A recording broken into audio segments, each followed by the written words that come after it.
नमस्कार। मैं कमलेश कबीर आपका एक बार फिर स्वागत करता हूं इस नए एपिसोड में। आज के इस एपिसोड में हम बात करेंगे गोपाल ही तजम्मुल है। अब मामला जो है वो धर्म विशेष से जुड़ा हुआ है और आपको पता है कि इस देश में इस वक्त एक चलन सा बना हुआ है कि अगर आप किसी समुदाय विशेष के ऊपर टिप्पणी करते हैं, अब चूंकि लोग जो है वो बातों को घुमाकर करते हैं, तो सीधी बात, अगर कोई मुस्लिम समुदाय के ऊपर कोई टिप्पणी की जाती है तो फिर इस देश में कुछ राजनेता और कुछ लोग जो है वो उसको डिफेंड करने के लिए खड़े हो जाते हैं और आरोप लगाया जाता है धार्मिक भावनाओं को आहत करने का। अगर आप हिंदू धर्म को गालियां देते हैं, देवी देवताओं को गालियां देते हैं, कुछ भी बोलते हैं अनाप शनाप, तो फिर आपके ऊपर जो है वो कोई एक्शन नहीं होगा। क्यों? क्योंकि भारत जो है वो सेकुलर कंट्री है, धर्मनिरपेक्षता उसके जो है वो आड़े आ जाती है। तो अब आप समझ गए होंगे कि मैं क्या कहना चाहता हूं। अब इस वीडियो में मेरा जो है वो किसी की धार्मिक भावनाएं आहत करने के लिए कोई मैंने वीडियो बनाया है, ऐसा कुछ नहीं है। लेकिन सच्चाई की बात करना जो है वो बहुत जरूरी हो जाता है। अब उससे कुछ लोगों को तकलीफ हो तो हो, क्योंकि उसका फिर इलाज जो है वो सिर्फ और सिर्फ बरनौल ही कर सकती है और किसी के पास उसका इलाज है नहीं। अब जब मैं ऐसा कह रहा हूं, बातें सुनने में थोड़ी कड़वी जरूर लगती है। इस वीडियो को बनाने की जरूरत क्यों पड़ी? तो आपको पता होगा, जैसे ही कांवड़ सावन का महीना शुरू होने वाला है और कांवड़िए जो है वो कांवड़ लेने जाते हैं। अब ऐसे में उत्तर प्रदेश में, अब इसको दो तरीके से आप जोड़ के देख सकते हो। एक, अपनी राजनीति चमकाने के लिए, क्योंकि 2027 में उत्तर प्रदेश में चुनाव होने वाले हैं और विपक्ष की सबसे बड़ी मुसीबत यह है कि वो योगी आदित्यनाथ से इस मामले में जो है वो कानून व्यवस्था हो या और दूसरे मामलों में, वो योगी आदित्यनाथ से जीत नहीं सकते। तो फिर इनका प्रयास रहता है कि किसी भी तरीके से लोगों को भड़काया जाए और उसका माइलेज जो है वो इनको चुनाव में मिले। इससे पहले एक वीडियो में मैंने चंद्रशेखर रावण जो था उसकी बात की थी और उसके ऊपर भी मैंने वीडियो बनाया था कि आखिर वो दलितों का मसीहा बना हुआ क्यों फिरता है, आखिर उसको मिला क्या? तो मिलता है पॉलिटिकल माइलेज। अब मामला क्या था, पहले आप उसको समझिए, फिर हम आते हैं असल मुद्दे पे। मामला यह था कि यशवीर महाराज के कुछ फॉलोवर्स पंडित जी के ढाबे पे पहुंचते हैं। अब नाम से आपको लग रहा होगा पंडित जी का शुद्ध शाकाहारी या वैष्णव भोजनालय, ये लिखा हुआ आपको जो है वो कई जगह पे मिल जाता है। और वहां पर जाकर गोपाल नाम के एक शख्स से जो है वो मुलाकात की जाती है और उनको अपनी पहचान पूछी जाती है। और उसके बाद में मामला यहां तक पहुंच जाता है कि उसको पैंट उतरवाने की बात की जाती है।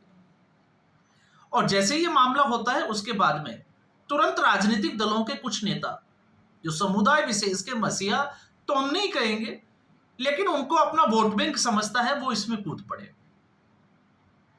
और सीधा आरोप लगा देते हैं। योगी आदित्यनाथ को घेरने की एक पूरी कोशिश की जाती है। अब मामला जो पेंट उतरवाने का था वो कहां तक पहुंचा, तो उसमें आपने देखा होगा, मैंने जो इसका थंबनेल डाला है कि चार मीनार वाले भाई साहब जो हैदराबाद से आते हैं, असदुद्दीन ओवैसी, अखिलेश यादव जैसे नेता जो है वो इसमें कूद पड़े। अब अगर आप इनके फॉलोवर्स हैं तो जाहिर सी बात है आपको तकलीफ होगी, लेकिन इनका जो आनन फानन में जो स्टेटमेंट दिए इन्होंने, अब वो इनके ऊपर जो है वो भारी पड़ते हुए नजर आ रहे हैं और लगता ऐसे है जैसे गोपाल की पैंट नहीं, इनकी पैंट उतरती हुई नजर आ रही है। क्यों? क्योंकि गोपाल ने ऑन कैमरा आकर यह कबूल किया कि उसकी असली पहचान जो है वो तजम्मुल की है। तो ये मामला जो है वो न्यूज 18 के, क्योंकि मुझे कोई बुराई नहीं है किसी चैनल का नाम लेने की, तो न्यूज 18 के एक जो रिपोर्टर है वो वहां पहुंचाते हैं, जावेद मंसूरी। और जब वो इसकी पूछताछ करते हैं, कुछ पूछते हैं, तो ये जवाब मिलता है कि वो गोपाल नहीं तजम्मुल है। तो सवाल खड़ा ये होता है कि आखिर इस गोपाल के ऊपर ऐसा कौन सा दबाव था कि इसको टीका लगाने के लिए और कलावा बांधने के लिए मजबूर किया गया। तो आप 2008 की वो घटना देखिए, क्योंकि आतंकवाद का कोई धर्म नहीं होता ये कहने वाले और इस दुनिया को इन्फ्लुएंस करने के लिए, क्योंकि धर्म विशेष समुदाय के लोग ही जो है वो आतंकवादी क्यों होते हैं, उनको डिफेंड करने के लिए एक वाक्य आपको पता होगा, अजमल कसाब, क्योंकि वो भी कलावा बांध कर आया था। और आप सोच के देखिए, अगर वो जिंदा पकड़ा नहीं जाता तो आज इस देश में हिंदू आतंकवादी होता। भगवा आतंकवाद की थ्योरी तो आपको सबको पता ही है। अब इसके अलावा जब उनसे ये पूछा गया कि ये ढाबा किसका है, तो ढाबा जो है वो बताया गया किसका, कि ये ढाबा जो है वो सुनील शर्मा और दीक्षा शर्मा का है। लेकिन बात ये निकल के आई कि सनोवर राठौड़, जो अपने आप को उस दिन नौकर बता रहा था, वही उस ढाबे का मालिक था। तो अब आप समझ रहे होंगे कि मामला क्या था। तो मामला था धर्म विशेष समुदाय को लेकर, और इसको राजनीतिक तूल देने का काम करते हैं ऐसे लोग। तो ऐसे लोगों से, ऐसे राजनेताओं से मुझे लगता है कि बचकर रहना चाहिए। अब पिछली बार भी आपने देखा बहुत सारे कुछ वीडियो थे। अब हम एक तरफा बात नहीं कर सकते, लेकिन सबसे बड़ा सवाल यह है कि आखिर इस तजम्मुल को यह कहने के लिए क्यों फोर्स किया गया कि वो पंडित जी का लौंडा है। आखिर पहचान छुपाने में, या पहचान क्यों छुपाते हैं ये लोग। अब अगर असदुद्दीन ओवैसी की बात करते हैं, जब बात पत्थरबाजी की आती है, जब बात कहीं दंगे की आती है, बात कहीं जब इनके धर्म की विशेष की आती है, तो ये अपनी पहचान क्यों नहीं छुपाते। तब ये टोपी पहन के आते हैं, आपने देखा होगा, मूंछ कटवा के ये दाढ़ी रखते हैं। तो आखिर ये राजनेता असदुद्दीन ओवैसी की बात कर लीजिए, ये अपनी पहचान क्यों नहीं छुपाते। फिर इनकी पहचान छुपाने के लिए क्यों कहा जाता है। तो आप सोच के देखिए, पहचान कब छुपाई जाती है, जब मामला लव जिहाद का हो। लव जिहाद के नाम पर किस तरीके से जो है वो दूसरे समुदाय की लड़कियों को अपने जाल में फंसाया जाए, तो फिर वहां पर जो है वो अपना नाम बदलकर अपनी पहचान छुपाते हैं। ऐसे बहुत सारे जो है वो मामले सामने आ चुके हैं। पहचान कब छुपाई जाती है, लव जिहाद के अलावा पहचान छुपाई जाती है जब किसी हिंदू धर्म के धर्म विशेष समुदाय, जिसको हम कहें कि समारोह में शामिल होना हो। जैसे आपने देखा होगा गुजरात में डांडिया चलता है, तब ये लोग पहचान छुपाते हैं। और फिर पहचान कब छुपाते हैं, जब मामला जो है वो सीधे तौर से आर्थिक उससे जुड़ा हुआ हो, पैसे से जुड़ा हुआ हो। अब आपने देखा होगा, जब हम इस समुदाय विशेष की बात करते हैं, तो आखिर ये लोग नॉनवेज की जो दुकान होती है उसके ऊपर तो कभी ये अपनी पहचान नहीं छुपाते। वहां पर तो ये खुलकर, जिसको हम कहें कि खुलकर खुद बताते हैं, बड़े बड़े साइन बोर्ड लगाते हैं कि यहां पर इस नाम से जो है वो मीट मिलता है। क्यों? और जब नॉनवेज की बात आती है, तो नॉनवेज की बात आती है तो आपने देखा होगा कि जब कोई मुस्लिम नाम से कोई नॉनवेज की दुकान होती है, ये जानबूझकर जो है वो अपना नाम डालते हैं, क्योंकि अगर मुस्लिम समुदाय का कोई लोग उसको देखेंगे तो उनको लगेगा कि यहां पर जो है वो हलाल मीट मिलेगा।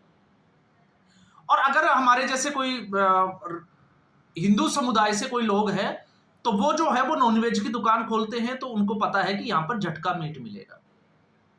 तो तब भी इनको आइडेंटिटी छुपाने की जरूरत नहीं है। नॉनवेज ज्यादा खाते हैं, इनके धर्म में चलता है, तो फिर इनके लोग जो है उनको पता होना चाहिए कि आपके भाई लोगों की ये दुकान है, भाईजान की, और आपको इनका ही फायदा कराना है। लेकिन जब बात यहां पर आ जाती है, जब वेजिटेरियन यहां पे आती है, तो फिर इनको लगता है कि अब यहां पर जो है वो किस तरीके से इन लोगों को गुमराह किया जा सके। तो ऐसी स्थिति में ये लोग क्या करेंगे, नाम छुपाने की कोशिश करेंगे। तो नाम छुपाने की जरूरत क्यों है, क्योंकि, और हमारे लिए ये जरूरी क्यों है, हमारे लिए ये जरूरी इसलिए हो जाता है क्योंकि हिंदू धर्म में सावन का जो पवित्र महीना होता है, उसमें कुछ लोग जो है पूरी तरीके से इन चीजों का बहिष्कार करते हैं। तो जब इन चीजों का बहिष्कार करते हैं, तो फिर इनके लिए आइडेंटिटी होना जरूरी है। फिर इनकी मर्जी है कि ये किस दुकान पर जाके खाते हैं, और इसीलिए जो है वो सरकार ने कुछ फैसले लिए थे, जिनके ऊपर आपने देखा जिस तरीके से मुस्लिम तुष्टीकरण की जो राजनीति करने वाली पार्टियां हैं, फिर वो आरोप प्रत्यारोप की राजनीति में आ जाती है और समुदाय विशेष को भड़काने का काम करती है। अब बात चाहे जो है वो आप देखिए, महाकुंभ की जब हम बात करें तब इनको बिजनेस के लिए जो है वो दुकानें चाहिए, लेकिन जब बात संविधान की और कानून व्यवस्था की आती है तो फिर इनका जो है वो अपना मुस्लिम पर्सनल लॉ को जो है वो ये आगे कर देते हैं। तो जब मुस्लिम पर्सनल लॉ को आगे कर देते हैं तो फिर सावन के महीने में आपकी कोई जुगलबंदी या तुकबंदी जो है वो बनती नहीं है कि आप इस तरीके की हरकतें करें। तो क्या कुरान में ये लिखा हुआ है कि आप समुदाय विशेष के लोगों को कि आप जो है वो अपनी पहचान छुपाकर अपना फायदा देख सकते हो? तो क्या ये इस्लाम इस चीज को अलाउ करता है? तब ये लोग जो है वो चुप्पी साध लेते हैं। तो इसलिए इस वीडियो पर जो है वो बात करना जरूरी थी, क्योंकि हम लोगों को जो है वो जागरूक बनने की जरूरत है। ये किसी को भड़काने का मामला नहीं है, ये समझने की बातें हैं। क्यों समझने की बातें हैं? क्योंकि इन राजनेताओं से हम भी जुड़े हुए हैं। ऐसा नहीं है कि मुस्लिम धर्म के लोग ही जुड़े हुए हैं, इन लोगों से हिंदू समुदाय के, बौद्ध समुदाय के, दूसरे धर्मों के लोग भी जुड़े हुए हैं। उनको भी जानना ये जरूरी हो जाता है, जो एक बार के लिए जो है वो इन राजनेताओं के बहकावे में आकर अनाप शनाप जो है वो टिप्पणियां शुरू कर देते हैं। तो आपको सच्चाई का पता होना चाहिए और फिर ये भी पता होना चाहिए कि ऐसा क्यों किया जाता है। तो आज के एपिसोड में बस इतना ही। उम्मीद करूंगा ये एपिसोड वीडियो आपको पसंद आया होगा। वीडियो को लाइक करें, शेयर करें, चैनल जरूर सब्सक्राइब करें। धन्यवाद।